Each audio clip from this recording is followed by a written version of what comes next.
quand, au bout d'une longue recherche, on finit par trouver la solution d'un problème ou d'un exercice de mathématiques, c'est un grand bonheur. On a cherché pendant de longues minutes, pendant des heures. On a essayé de mettre cela dans une case de sa tête et on a laissé reposer les choses pendant la nuit. Et soudain, sans qu'on s'y attende, la solution apparaît, lumineuse. Alors qu'on avait erré sur des chemins qui ne menaient nulle part, alors qu'on avait élaboré des pistes qui étaient des impasses, alors qu'on avait parfois connu des périodes, non pas forcément de désespoir, mais qui nous portaient à l'abandon, soudain, dans une illumination, la solution apparaît. Tout s'éclaire, tout devient compréhensible, tout devient évident qui jusqu'alors était caché, incompris, inconnu.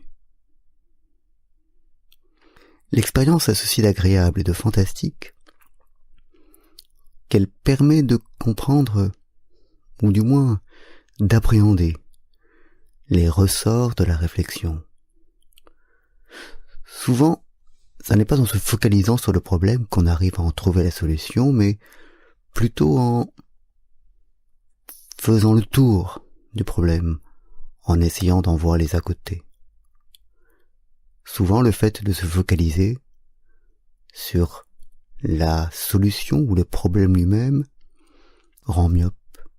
Il est souvent plus efficace de chercher à voir un peu en dehors, de chercher à voir ce qui entoure le problème plutôt que le problème lui-même.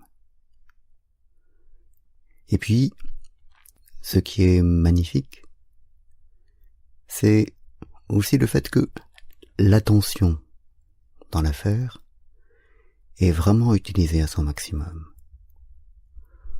Pendant longtemps, on croit ne pas y arriver, pendant longtemps on croit que forcer son attention ne sert à rien, et puis si, au bout du compte, à force de réfléchir, d'être attentif dans le meilleur sens du terme, on arrive, on débouche, on trouve. Et l'eureka, qui sort alors de la bouche et de l'esprit, est une vraie victoire.